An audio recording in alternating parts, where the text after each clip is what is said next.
Hello বন্ধুরা, আমি অনির্বাণ, তোমাদের friendly gardener and welcome back to another video. তো বন্ধুরা, আজকে আবার মনে হলো মুশকিল আসানে ফিরে যাই সেই জায়গাটা যেখানে যেতে আমার খুব ভালো লাগে। সেটা হচ্ছে ইডেন গার্ডেন উদ্যান। ইডেন গার্ডেন উদ্যানে সেই অসাধারণ বোগানভেলিয়াটার কথা আজকে মনে পড়লো সকালবেলা, তাই ভাবলাম আজকে শুরুতে একটু দেখাই। তো মুশকিল আসান তো নিয়ে চলে এসছে অনির্বাণ প্রতি রোববারের মতো এই রোববারও, আর আজকে কিন্তু আছে অনেক অনেক প্রশ্ন। তো বেশি কথা না বাড়িয়ে সোজা প্রশ্ন উত্তরে চলে যাব, তোমরা যেগুলো আমাকে জিজ্ঞেস করেছো। আজকে প্রথম প্রশ্ন এসছে ওয়াসিম আকরমের কাছ থেকে। তো ওয়াসিম বলছেন, দাদা প্লাস্টিক টবের নিচে ভালো করে কখনো টালি ভাঙা, কখনো স্টোন চিপ বালি দিয়ে ভালো করে ড্রেনেজ বানানোর চেষ্টা করেছি, কিন্তু কোনো একটা কারণে বারবার ব্যর্থ হয়েছি। মাটিতেও বালির পরিমাণ বাড়িয়ে ঝুরঝুরে বানাচ্ছি, তবুও কোনো মতে জল বেরোচ্ছে না। কী ব্যাপার হচ্ছে বুঝে উঠতে পারছি না, একটু কিছু টিপস দিন। আর একটা বোগানভেলিয়া মাটি থেকে তুলে টবে বসা থেকে শিকড় ছিঁড়ে গিয়েছিল, গাছটার সব পাতা নুয়ে পড়েছে, বাঁচানোর কি কোনো পথ আছে? তো একটু জানান। তো প্রথমে ওয়াসিমকে একটা কথা বলবো, আর যারা দেখছে সবাইকে বলবো, আমি অনেক আগে অনেকবার বলেছি যে প্লাস্টিকের পটে যখন আমরা গাছ বসাবো একটুখানি প্রিকশন নিয়ে বা একটু কেয়ারফুলি জিনিসটা করতে হবে। কীরকম কেয়ারফুলি? প্লাস্টিকের টবের গায়ে কোনো পোর্স নেই, যেটা মাটির টবে আছে। মাটির টবের গায়ে লক্ষ লক্ষ ক্ষুদ্র ক্ষুদ্র পোর্স আছে, যেখান দিয়ে জল ভেপারাইজ হয়, জল পাস আউট হতে পারে। কিন্তু প্লাস্টিকের পটে সেই ব্যাপারটা নেই। ওর একটাই উপায়, সেটা হচ্ছে ওর নিচে থাকা ছিদ্র। এবার যেটা সবসময় গণ্ডগোল হয় অনেকে, যেহেতু প্লাস্টিকের টবের নিচে একটা ছিদ্র থাকে, সেই ছিদ্রটা অনেক সময় মুখটা জাম হয়ে যায়, ফলে ড্রেনেজ ব্যবস্থাটা খুব খারাপ হয়। এই জন্য আমি আগেও বলেছি, আরও একবার বলবো, সেটা হচ্ছে প্লাস্টিকের টবের নিচে একটা ছিদ্র রাখলে হবে না, একাধিক ছিদ্র করতে হবে, 8-10টা ছিদ্র করে দিতে হবে। আর তার জন্য বিভিন্ন উপায় আছে টব ছিদ্র করার জন্য, সেগুলো দিয়ে করলেই হবে। আমি এমনকি যদি বড় গাছ বসাচ্ছি, বড় প্লাস্টিকের টবে বসাচ্ছি, তাহলে ওর গায়েও কিন্তু 2-4টে করে ছিদ্র করে দিই, যাতে জলটা খুব ভালো মতো ড্রেন আউট হতে পারে। আর সবসময় একদম নিচে, মানে টবের নিচে দুটো লেয়ার দিলে সবথেকে ভালো হয়। প্রথমে তো স্টোন চিজ বা খোলামকুচি, তার উপর একটা বালির লেয়ার যদি দেওয়া যায়, তাহলে জীবনে জল আটকাবে না, জল কিন্তু ড্রেন আউট হবে। বোঝা গেছে? আর দ্বিতীয় প্রশ্ন যেটা আপনি করেছেন, সেটা হচ্ছে বোগানভেলিয়ার ব্যাপারটা। হ্যাঁ, শিকড় কেটে গেলে বোগানভেলিয়ার পাতা ঝিমাবে, শুধু বোগানভেলিয়া বলে না, যে কোনো গাছের ক্ষেত্রে এটা হতে পারে। তো তার জন্য গাছটাকে নর্মাল মাটিতে বসিয়ে ছাওয়ায় রেখে হিউমিক অ্যাসিড দিতে হবে, ঠিক আছে? পাতায় হিউমিক অ্যাসিড স্প্রে করতে হবে, গোড়াতেও দিতে হবে, আর এটা প্রতি সপ্তাহে করতে হবে। যদি ও রিকভার করার ওর মুড থাকে যে আমি রিকভার হব, তাহলে ও মানে উইদিন 48 আওয়ার্স ও কিন্তু সেই রকম একটা মানে সাইন দেবে যে হ্যাঁ আমি ঠিক হতে পারবো। আর যদি মনে হয় যে না ও হবে না, তাহলে 48 ঘন্টা পরেও আস্তে আস্তে ঝিমোতে গাছটা মারা যাবে, ঠিক আছে? শিকড় এমন একটা জিনিস, মানে ওটাতে যদি আঘাত লাগে, মানে 50-50 চান্সেস থাকে একটা গাছের বাঁচার। আশা করছি উত্তরটা আপনি পেয়ে গেছেন। এর পরের প্রশ্ন এসছে রাজকৃষ্ণ দাসের কাছ থেকে। তিনি বলছেন যে তিনি একটা ডালিয়া গাছ বসিয়েছিলেন, থামপটে এনে বসিয়েছিলেন। তো গাছটা বড় হয়েছে, ঠিক আছে, খোল জল দিয়েছেন উনি, তাও গাছে কোনো মানে ফুল আসেনি, ঠিক আছে? মানে গাছটা খালি বড়ই হয়েছে, কিছু ফুল আসছে না। কি করা যেতে পারে? তো এখন আমি বলবো যে গাছটা কোন মাসে বসিয়েছেন, এটা একটা খুব গুরুত্বপূর্ণ মানে বিষয় কি, ঠিক আছে? কখন বসিয়েছেন, কোন মাসে বসিয়েছেন, সেটা কিন্তু জানতে হবে। সবসময় যখন খুশি গাছ বসিয়ে দিলে হবে না, একটা নির্দিষ্ট টাইমে গাছটা বসাতে হবে, তাহলেই সঠিক সময় গাছ থেকে ফুলটা পাওয়া যাবে। যদি সেই সঠিক সময়টা অতিক্রম হয়ে যায়, তাহলে কিন্তু গাছটা খালি ঢ্যাঙা লম্বা হয়ে যাবে, আর কিছু হবে না।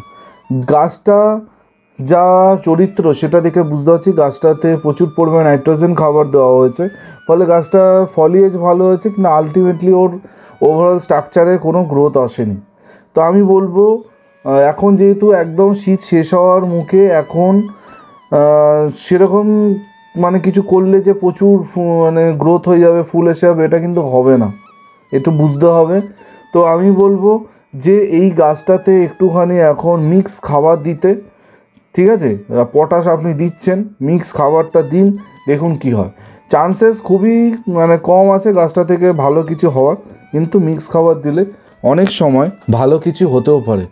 মিক্স খাবার যদি না বানানো থাকে, আমি বলবো 10-26-26 গাছে প্রয়োগ করতে, গাছটা বেটার কিছু করতে পারে, গাছে কিন্তু ফুল আসার সম্ভাবনা তৈরি হতে পারে।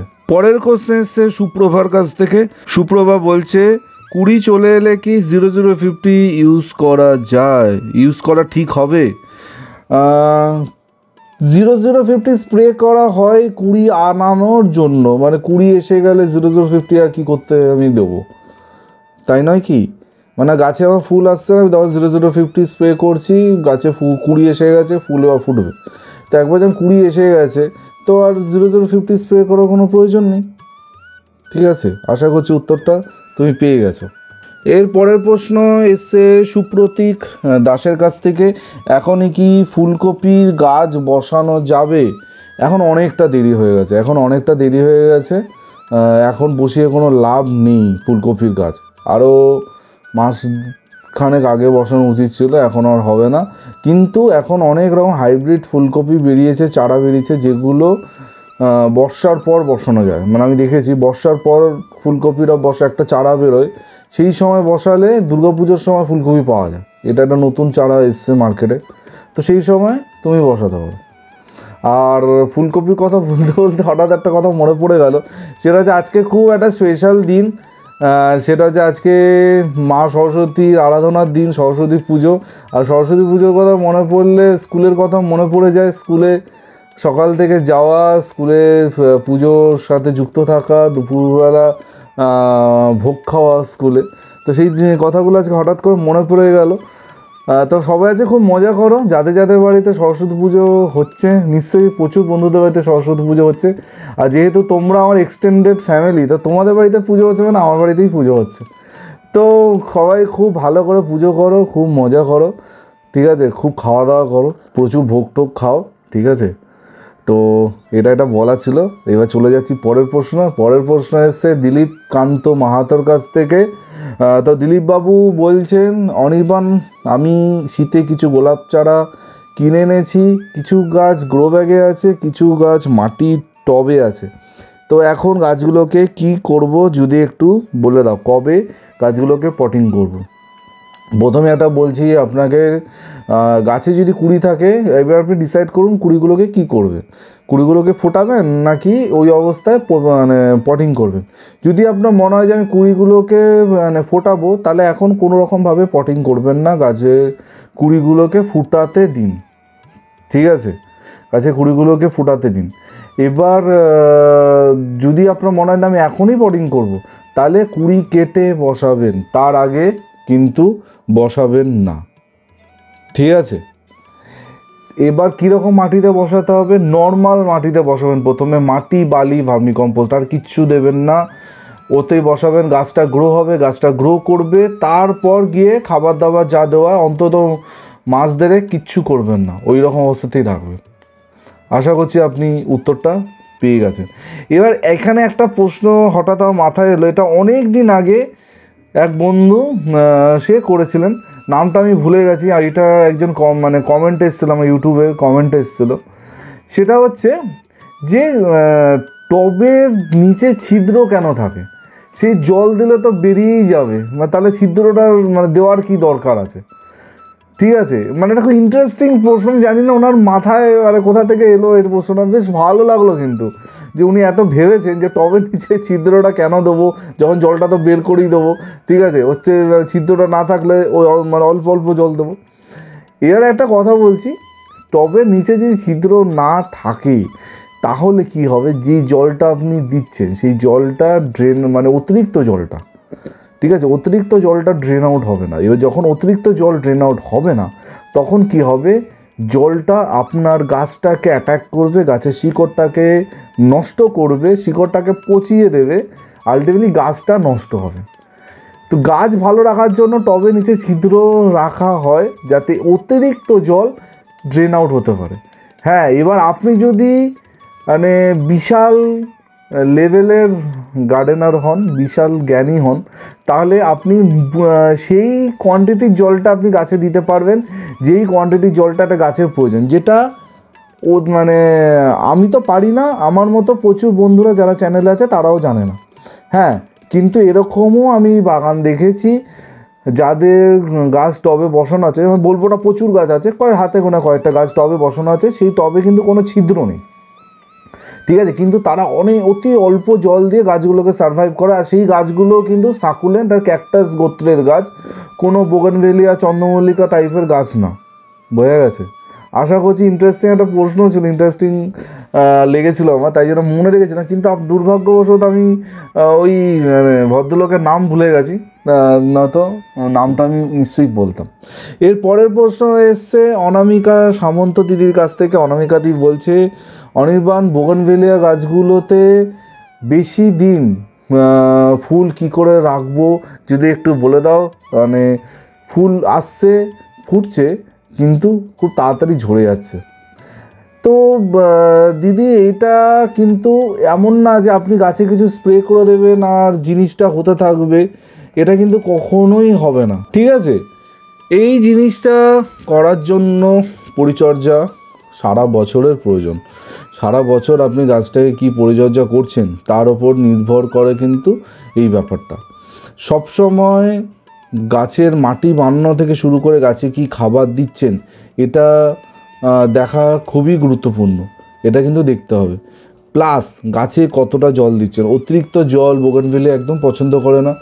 জল দেওয়াটা কন্ট্রোল করা আপনি শিখে গেলেই আপনার গাছে কিন্তু ফুল অনেক বেশি লাস্টিং করবে, অনেক দিন থাকবে। সব কিছু জলের ওপর নির্ভর করে। অতিরিক্ত জল দিলেই গাছে গণ্ডগোলটা হবে। আবার মানে এমন জলও দেওয়া যাবে না যে গাছ ঝুলে পড়ছে, ঠিক আছে? মানে ঠিক তখনই জল দেবো যখনও জলটা চাইছে, মানে হালকা ময়েস্ট আছে, বাকিটা ড্রাই হয়ে গেছে, এই রকম অবস্থা যখন যাবে তখন আমরা গাছটায় জল দেবো। প্লাস সারা বছরের পরিচর্যা তো আছে, এইগুলো করলেই আপনার গাছে কিন্তু ফুল অনেক বেশি দিন টিকবে, অনেক বেশি দিন থাকবে। আশা করছি বোঝা গেছে। এর পরের প্রশ্ন এসে গেছে আমাদের দীপান্বিতাদির কাছ থেকে। দীপান্বিতাদি বলছে, অনির্বাণ নিশ্চয়ই ভালো আছো, তোমার ভিডিও দেখছি, খুব ভালো লাগছে। মিট অ্যান্ড গ্রিট দেখলাম, লাইভ ভিডিও আরও ভালো লাগলো। তুমি যে একটা নতুন কিছু শুরু করলে তোমার চ্যানেলে, এটা মন থেকে অনেক আশীর্বাদ করছি। তুমি এই জিনিসটা আরও বড় করো। তুমি জানো আমি মুর্শিদাবাদে থাকি, মুর্শিদাবাদে যদি একটা মিট অ্যান্ড গ্রিট এরকম করো মুর্শিদাবাদি হিসাবে আমার খুব ভালো লাগবে ডেফিনেটলি দিদি। মানে আমার তো ইচ্ছা আছে যে এরকম ছোটো ছোটো মিট অ্যান্ড গ্রিট মানে মানে সারা জায়গায় করা, ঠিক আছে, বিভিন্ন জেলায় করা। নিশ্চয়ই করব, কথা দিচ্ছি। আর আমি যখন কথা দিই তো কথাটা রাখার চেষ্টা করি, হাওয়ায় কিছু বলি না। হয়তো কেউ বলতে পারে, আমি তো বলি না।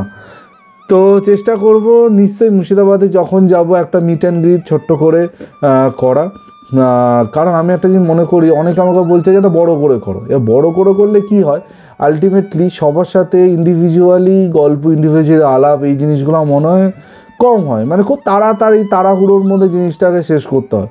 কিন্তু ছোটো ছোটো বিভিন্ন জায়গায় করলে সবার সাথে আলাপ হবে, গল্প হবে, তাই নয় কি? হ্যাঁ, নিশ্চয়ই করবো, কোনো চিন্তা করতে হবে না। যখন মানে গাড়িটা যখন শুরু হয়ে গেছে, গাড়ি এবার চলতে থাকবে, ঠিক আছে?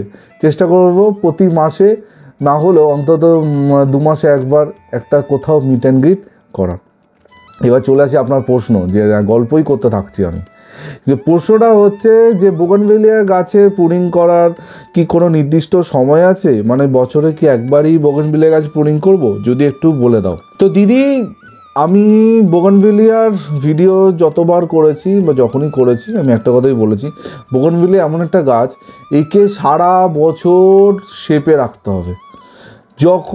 যখনই আমরা দেখবো একটা ডাল বেশি লম্বা হয়ে যাচ্ছে, ডালটা বাইরের দিকে চলে যাচ্ছে, ঝুলে পড়ছে, আমরা কিন্তু কেটে ফেলবো। ঠিক আছে, এটা কিন্তু মানে সারা বছর করতে হবে। সব সময় গাছটাকে একটা শেপের মধ্যে রাখতে হবে, একটা সাইজ মেনটেন করতে হবে, তাহলেই আপনার বোগানভেলিয়া গাছ কিন্তু ভালো থাকবে। যদি শেপ অ্যান্ড সাইজ মেনটেন না হয় তাহলে গাছটা এদিক ওদিক সেদিক চলে যাবে, গাছে আলটিমেটলি ফুল কম আসবে। এবার অনেকে আমাকে একজন কোশ্চেন করেছিল যে অনির্বাণ, তার কাছে সম্ভবত মহারানী বা অ্যাডান্না জাতীয় কিছু একটা গাছ ছিল। এবার সে আমাকে বলছে অনির্বাণ, এত দামি গাছ, গাছের ডাল কাটতে না কীরকম একটা লাগে, কি করব। এবার আমি তখনই একটা কথা বলেছিলাম যে গাছের ডাল কাটলে গাছ আবার বড় হবে, ঠিক আছে, কিন্তু গাছের ডাল যদি আপনি একদমই না কাটেন ওই ভেবে যে এত দামি গাছের ডাল কাটবো, তাহলে কি মানে আলটিমেটলি সেই গাছে যেই কম্প্যাক্ট, যেই ফুল একদম ঠাসা ফুল, সেটা কোনোদিনও হবে না। যেটা দেখে আপনি কিনেছিলেন গাছটা, সেটা কোনোদিনও আপনি পাবেন না। ঠিক আছে, তো যে সে যত দামি হোক, সে 50 টাকার গাছ হোক আর 500 টাকার গাছ হোক, গাছ সবসময় প্রুনিং করতে হবে, গাছকে প্রুনিং করে সাইজে রাখতে হবে। বোঝা গেছে? আর আজকে শেষ প্রশ্ন এসছে দীপঙ্কর শর্মার থেকে।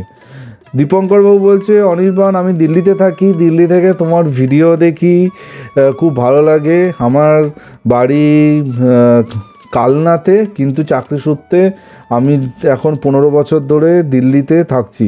অনেক ভিডিও দেখি অনেকের, কিন্তু তোমার কথার মধ্যে একটা আন্তরিকতা আছে যেটা অন্য কারোর মধ্যে পাই না। থ্যাংক ইউ সো মাচ আপনাকে, আপনি যে এত বড় কথাটা মানে বলেছেন।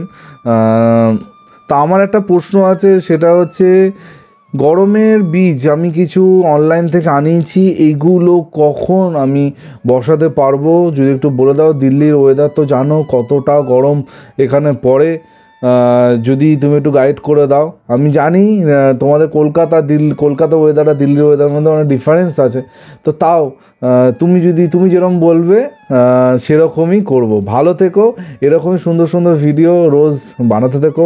প্রতিদিন হয়তো তোমার ভিডিও দেখা হয় না কাজের চাপে, কিন্তু যখন বসি যতগুলো দেখিনি সবগুলো পরপর দেখতে থাকি। খুব ভালো থেকো, আর ভগবানের কাছে চাইবো এরকমই আর বড় হতে থেকো। Thank you so much. মানে দাদা, মানে কি বলবো, আমার কিছু ভাষা নেই। কিছু মাঝে মাঝে এমন কিছু মেসেজ আসে, কমেন্ট আসে, যেগুলো পড়লেন আমি সত্যি স্পিচলেস হয়ে যাই। আর খুব ভালো লাগে যখন কলকাতা বা ওয়েস্ট বেঙ্গলের বাইরের মানুষজনও আমার ভিডিও দেখে আমার কথা মতো গাছ করে, সত্যি খুব ভালো লাগে। এবার আপনি যেটা জিজ্ঞেস করেন সেটা বলি। হ্যাঁ, দিল্লিতে মানে প্রচুর পরিমাণে গরম পড়ে, আর দিল্লির গরম আর ওয়েস্ট বেঙ্গলের গরমের মধ্যে অনেক ডিফারেন্স আছে। তো আমি বলবো শীতটা কমপ্লিটলি যখন চলে যাচ্ছে, মানে যখন আস্তে আস্তে গরমটা পড়ছে, ফিল হচ্ছে, কুয়াশা পড়ছে না। যদিও দিল্লিতে তো কুয়াশা পড়ে না, ওখানে আলাদাই ব্যাপার স্যাপার হয়। তো সেই সময় আপনি বীজ বসাতে পারেন। মানে এমন সময় আপনাকে বীজ বসাতে হবে যখন কুয়াশা থাকবে না, কুয়াশা চলে যাবে, বীজটা ফেলে দিন। ঠিক আছে, তাহলেই আপনার গাছ ভালো মতো জার্মিনেট হবে। কুয়াশা না থাকলেই হলো, ব্যাস, আর কিছু দেখতে হবে না। হ্যাঁ, এরমভাবেই সাথে থাকবেন, এরমভাবেই আশীর্বাদ করে যাবেন। আর আপনাদের কাছাকাছি থেকে আপনাদের বন্ধু হয়ে যেন সারা জীবন থাকতে পারি, একদম আপনাদের পাশে যেন থাকতে পারি, এটাই চাইবো। ঠিক আছে, তো এই ছিল সরস্বতী পুজো স্পেশাল মুশকিল আসান। কীরকম লাগলো অবশ্যই জানিও। আর আজকে সকাল থেকে ওয়েদার একদম পুরো ফগি হয়ে আছে, মানে আমি তো বাইরে ভিডিও করতেই পারলাম না, তাই জন্য এইভাবে ভিডিও করতে হলো। মানে পুরো কুয়াশাচ্ছন্ন আমার এলাকা। তো এই বলে আছে ভিডিওটা এখানেই এন্ড করছি। সবাই খুব ভালো থেকো, সারাদিন খুব ভালো করে কাটাও, সরস্বতী পুজো খুব ভালো মজা করো। ঠিক আছে, কালকে ঠিক সকাল 11টায় অনির্বাণ আবার চলে আসবে নতুন ভিডিওর সাথে। টিল দেন সবাই ভালো থেকো আর সবুজে থেকো। ততক্ষণের জন্য বাই বাই।